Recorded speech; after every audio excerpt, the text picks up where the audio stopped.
नमस्कार फ्रेंड, ज्योति क्लासेस में आप सभी का एक बार फिर से स्वागत है। हेलो दोस्तों, कैसे हैं आप सभी? आई होप आप सभी बहुत ही अच्छे होंगे, स्वस्थ होंगे, स्टडी अपनी कंटिन्यू कर रहे होंगे। चलते हैं हमारी आज की मॉर्निंग की क्लास की तरफ। सभी को सुप्रभात, गुड मॉर्निंग। देखते हैं आज के दिन क्या है कुछ खास। आज हो गया फ्रेंड्स हमारा 27 मई की हिस्ट्री देख लेते हैं। वैसे तो बहुत सारी घटनाएं हमारे इतिहास में आज के दिन घटी हैं, बट हम कुछ इंपॉर्टेंट पॉइंट्स को कवर करेंगे। चलिए एक एक करके 2-4 पॉइंट्स आज की हिस्ट्री के बारे में देखेंगे। फर्स्ट पॉइंट कवर करेंगे आज की हिस्ट्री के अंतर्गत 1964 में देश के पहले प्रधानमंत्री पंडित जवाहरलाल नेहरू का निधन हुआ, यानी कि 27 मई 1964 में देश के पहले प्रधानमंत्री पंडित जवाहरलाल नेहरू का निधन हुआ। हर साल इस दिन को उनकी पुण्यतिथि के रूप में मनाया जाता है, यानी कि आज के दिन को पंडित जवाहरलाल नेहरू की पुण्यतिथि के रूप में मनाया जाता है। सेकंड पॉइंट आज की हिस्ट्री के अंतर्गत देखेंगे 1951 यानी कि 1951 में मुंबई में तारापोर वाला मछली घर का उद्घाटन। Third point 1937 Golden Gate Bridge का उद्घाटन। तो ये आज की हिस्ट्री हमने देखी। आई होप आज की हिस्ट्री आपको अच्छे से क्लियर हुई होगी। अब चलते हैं हमारी होम साइंस की क्लास की तरफ। जैसा कि आप सभी जानते हैं, इस चैनल के माध्यम से हम कर रहे हैं होम साइंस की सीरीज, जिसमें हम क्लास 6 to 12 की बुक को कवर कर रहे हैं। और अभी तक हमने क्लास 6 to 9 कंप्लीट कर लिया है। हम आगे क्लास 10 में, और क्लास 10 भी हमारा ऑलमोस्ट कंप्लीट ही होने वाला है। तो आई होप आपने हमारी सारी प्रीवियस क्लासेस को देखी होगी। नहीं देखे तो आप प्ले लिस्ट में जाके वहाँ से क्लासेस देख करके अपने हर एक कॉन्सेप्ट को क्लियर कर सकते हैं, क्योंकि हमने हर एक टॉपिक को बहुत ही डिटेल में पढ़ा है। इतने डिटेल में पढ़ने का हमारा एक ही उद्देश्य है कि एक बार आप इस सीरीज़ को देखिए, समझिए, ताकि होम साइंस से रिलेटेड कोई भी डाउट आपके माइंड में ना रह जाए। चाहे आप किसी भी क्लास के लर्नर से किसी कॉम्पिटिटिव एग्जाम की प्रिपरेशन कर रहे हैं, वो एग्ज़ाम चाहे किसी भी स्टेट का हो या फिर किसी भी फील्ड में होम साइंस से अपना करियर देख रहे हैं, सभी के लिए सीरीज़ काफ़ी हेल्पफुल होने वाली है। प्लीज़ चैनल पर अगर फर्स्ट टाइम आए हैं तो चैनल को लाइक, शेयर और सब्सक्राइब अवश्य कीजिए, और साथ ही साथ अपनी राय भी हमें कमेंट के माध्यम से अवश्य बताया करिए, क्योंकि आपका हर एक रिस्पॉन्स हमारे लिए बहुत ही महत्वपूर्ण होता है। तो चलिए स्टार्ट करते हैं आज की क्लास। आज की क्लास में आप स्क्रीन पर देख पा रहे होंगे, हम करेंगे पुलटिस द्वारा सेक, जो कि है हमारा क्लास 10th का चैप्टर 21 हम पढ़ रहे हैं। बट इसको स्टार्ट करने से पहले प्रीवियस क्लास हम देख लेते हैं कि प्रीवियस क्लास में हमने क्या पढ़ा था। फ्रेंड्स, प्रीवियस क्लास में हमने स्पंज के बारे में पढ़ा था कि स्पंज होता क्या है, स्पंज का अर्थ देखा था हमने। स्पंज कराने की विधियां देखी थी, जिसमें हमने 2 प्रकार की विधियां देखी थी। पहला गर्म पानी का स्पंज और दूसरा ठंडे पानी का स्पंज। गर्म पानी का स्पंज कब दिया जाता है ये भी हमने पढ़ा था, और ठंडे पानी का स्पंज कब देते हैं ये भी हमने देखा था। और स्पंज करते समय कौन कौन सी बातों का हमें ध्यान रखना चाहिए, यानी कि कौन कौन सी सावधानियाँ बरतनी चाहिए, ये भी हमने पढ़ा था। और कुछ क्वेश्चंस दिए थे आपको एज अ होमवर्क के रूप में। फिर हमने देखा था गर्म सेक देखा था, यानी कि गर्म सेक क्या होती है। तो गर्म सेक देने की 3 मुख्य विधियां हमने देखी थी। कौन कौन सी? एक गर्म शुष्क सेक देखा था, दूसरा गर्म तर सेक, और तीसरा हमने देखा था गर्म गीली सेक। और साथ ही साथ हमने गर्म पानी की बोतल की सेक के बारे में भी बात किया था और इसकी विधि देखी थी। और बफारा लेना हमने देखा था, बफारा लेने की विधियां देखी थी, और बफारा लेने के समय कौन कौन सी सावधानियां हमें रखनी चाहिए वो भी हमने देखा था। और कुछ क्वेश्चंस और भी आपको हमने एज अ होमवर्क के रूप में दिया था। आई होप आपको प्रीवियस क्लास का एक बार रिवीजन हो गया होगा, क्योंकि आप सभी जानते हैं फ्रेंड्स, जब भी हम कुछ नया स्टार्ट करते हैं तो फर्स्टली हमने प्रीवियस में क्या पढ़ा एक बार उसका क्विक रिवीजन लेते हैं, क्योंकि प्रीवियस क्लास का रिवीजन बहुत ही इंपॉर्टेंट होता है।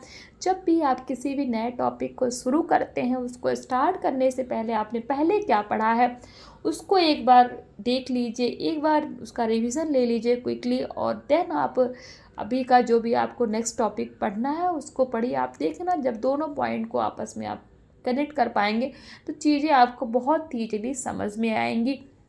तो आई होप ये स्ट्रेटजी आपको समझ में आती होगी, अच्छी लगती होगी, चीज़ें इससे अच्छे से क्लियर होती होंगी।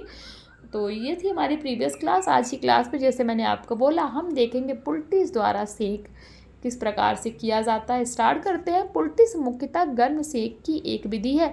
इसके प्रयोग से गुम, चोट व मूंछ की पीड़ा कम होती है तथा सूजन में लाभ होता है। कई बार फोड़ों व फुंसियों के समय पर न पकने से भयंकर पीड़ा होती है।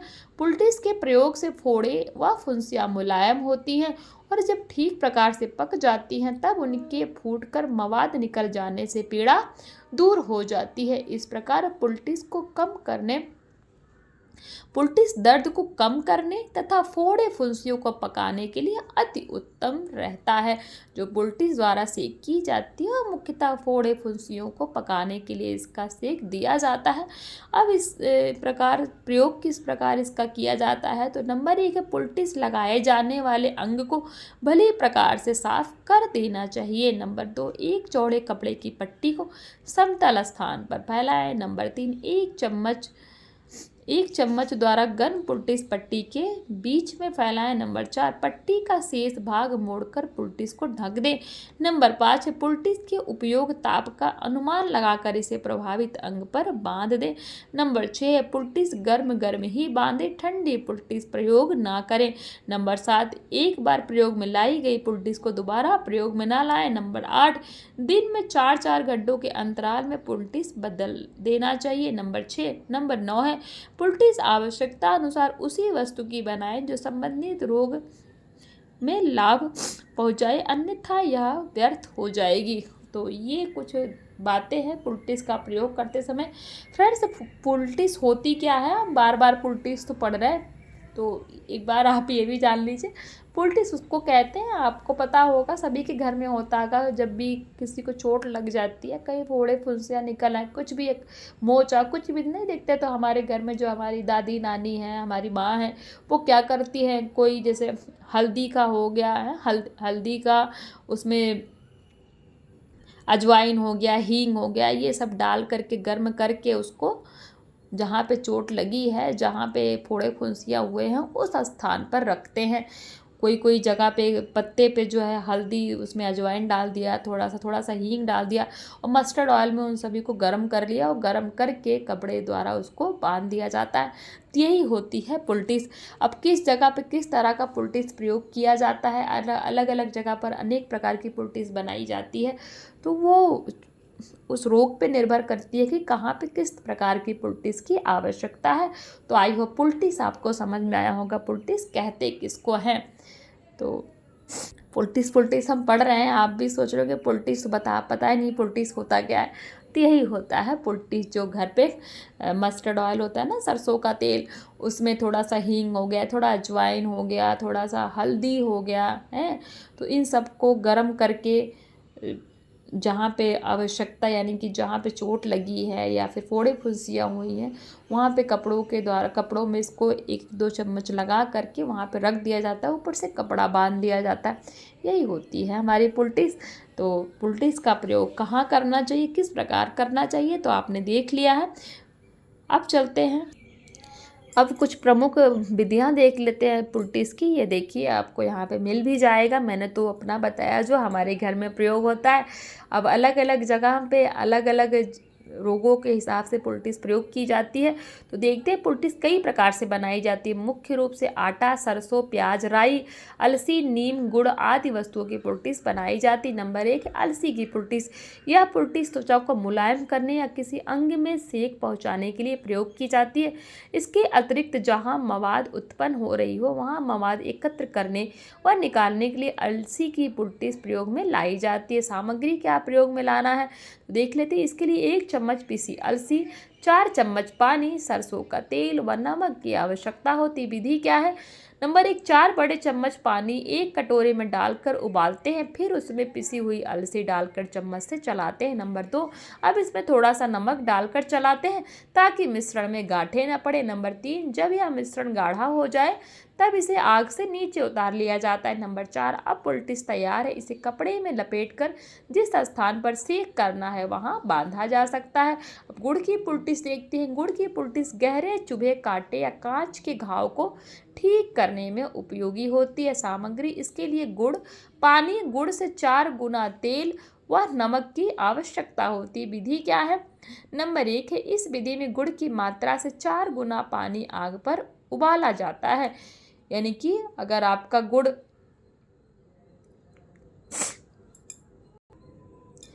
आपका 25 ग्राम है तो पानी कितना लेना है, तो पानी आपको 100 ग्राम लेना है, यानी कि गुड़ का 4 गुना।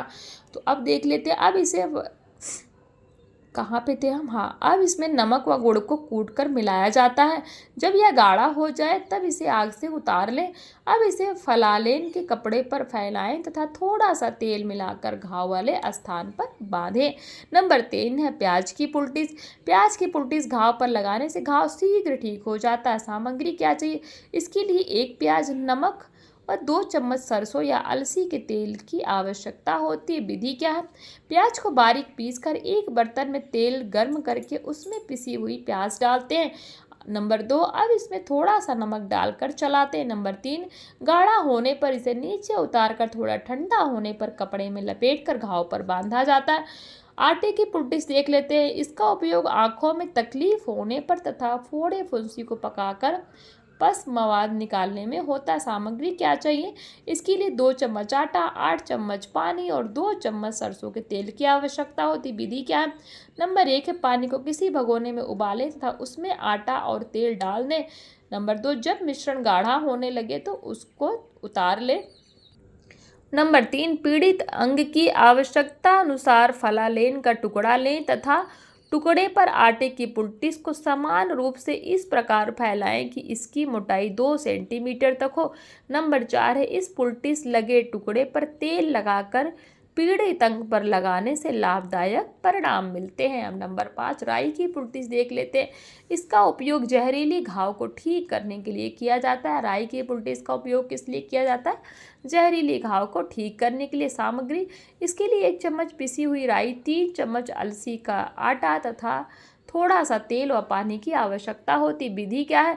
सबसे पहले पिसी हुई राई को पानी के साथ उबालें और इसमें अलसी का आटा डाल दें। नंबर 2, जब यह मिश्रण गाढ़ा होने लगे तो उसे उतार लें और बनने के दौरान इस बात का विशेष ध्यान रखें कि इसमें गांठ न बने। नंबर 3, इसके बाद तैयार पुल्टिस को फलालेन के टुकड़े पर समान रूप से तब तक फैलाएं जब तक इसकी मोटाई 2 सेंटीमीटर ना हो जाए। नंबर 4, इस पर जैतून या सरसों के तेल को लगाकर घाव पर रखा जा सकता है। अब देखते हैं नंबर 6 नीम की पुल्टिस। इसका उपयोग घायल अंगों को शीघ्र भरने व आराम पहुंचाने के लिए होता है। सामग्री क्या है? इसके लिए आवश्यकता अनुसार नीम की पत्ती, पानी, तेल, नमक आदि की आवश्यकता होती। विधि क्या है? सबसे पहले पिसी हुई नीम की पत्ती को पानी में उबालें और कई उबाल आने दें। नंबर 2, इसमें नमक डालकर फलालेन के टुकड़ों पर फैलाएं। नंबर 3, इसके बाद इस पर तेल लगाकर पीड़ित अंग पर रखें। उपरोक्त पुल्टिस के अतिरिक्त भी अनेक प्रकार की पुल्टिस होती है, जैसे सरसों की पुल्टिस, चिकनी मिट्टी की पुल्टिस, डबल रोटी की पुल्टिस, बारीक पिसे कोयले में अलसी के आटे की पुल्टिस, हल्दी तथा अजवाइन की पुल्टिस, जो मैंने आपको फर्स्ट में ही बताया था, हल्दी अजवाइन की पुल्टिस आदि। अतः कहा जा सकता है कि आवश्यकता अनुसार अनेक वस्तुओं से पुल्टिस तैयार की जाती है जो शीघ्र लाभ पहुंचाने के साथ साथ मोच, घाव, फोड़ों, फुंसी आदि सभी में लाभप्रद होती है। तो ये तो हमने देख लिया, पुल्टिस के बारे में जाना, पुल्टिस बनाने की प्रमुख विधियां देखी और विभिन्न प्रकार की पुल्टिस के बारे में हमने पढ़ा, जैसे कि अलसी की पुल्टिस, गुड़ की पुल्टिस, प्याज की पुल्टिस, आटे की पुल्टिस, राई, नीम, इन सभी पुल्टिस के बारे में हमने पढ़ा। पुल्टिस आपको समझ में आ गया होगा। ठंडी सेक के लिए बर्फ की टोपी या थैली, ये हमारा नेक्स्ट पॉइंट है। रोगी में हो रहे रक्तस्राव को रोकने के लिए, सूजन एवं दर्द को घटाने से, तेज बुखार को कम करने इत्यादि के लिए कभी कभी रोगी को अत्यधिक ठंडक पहुंचाने की आवश्यकता होती है। इस प्रकार की ठंडक पहुंचाने के लिए बर्फ की थैली अथवा टोपी का प्रयोग किया जाता है। सामान्यतः यह थैली सिर पर प्रयोग की जाती है, अतः इसे बर्फ की टोपी कहते हैं। बर्फ की टोपी की, क्योंकि सामान्यतः सिर पर प्रयोग की जाती है। बर्फ की थैली अथवा टोपी रबड़ की गोल आकार की बनी हुई थैली होती है, जिसमें एक बड़ा गोल छिद्र होता है। इसके अंदर बर्फ भरी रहती है। देखिए बर्फ की थैली इस तरीके से दिखती है, आपको फिगर के माध्यम से अच्छे से क्लियर हो रहा होगा। अब ठंडी सेक की विधि देख लेते हैं। नंबर 1, थैली के अंदर बर्फ छोटे छोटे टुकड़ों के रूप में डाल देते हैं। नंबर 2, इसमें थोड़ा नमक भी मिला दिया जाता है जिससे बर्फ जल्दी ना पिघल पाए। नंबर 3, खाली भाग की हवा निकालकर टोपी का ढक्कन भली भांति बंद कर देते हैं। नंबर 4, इस प्रकार की टोपी को किसी तौलिए अथवा फलालेन के कपड़े में रखकर शरीर के अभीष्ट अंग की ठंडी सिकाई करते हैं। नंबर 5, एक स्थान पर इस थैली को 4 से 5 मिनट से अधिक नहीं रखना रखना चाहिए। नंबर 6, जब तापक्रम काफ़ी घट जाए तो टोपी को हटा लेना चाहिए। नोट, कभी कभी शरीर के आंतरिक अंगों से होने वाले रक्तस्राव को रोकने में भी बर्फ की टोपी या थैली का प्रयोग किया जाता है।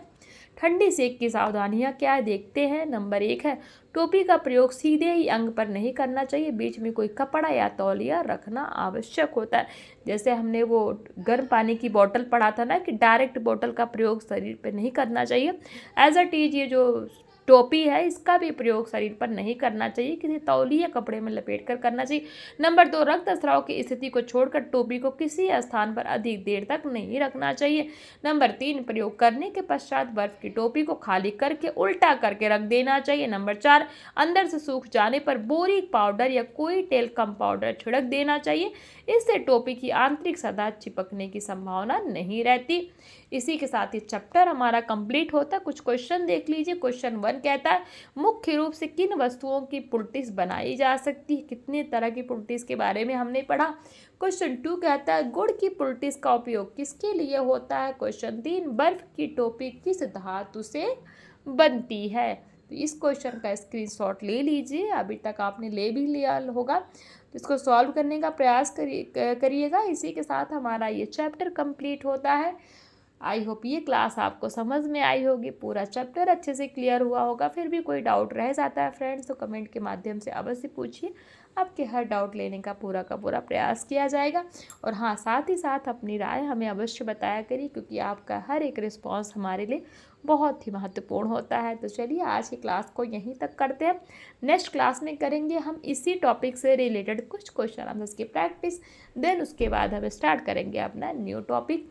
तो मिलते हैं हमारे नेक्स्ट क्लास में, तब तक के लिए जय हिंद, नमस्कार। हंसते रहिए, मुस्कुराते रहिए, एक दूसरे की हेल्प करते रहिए। धन्यवाद।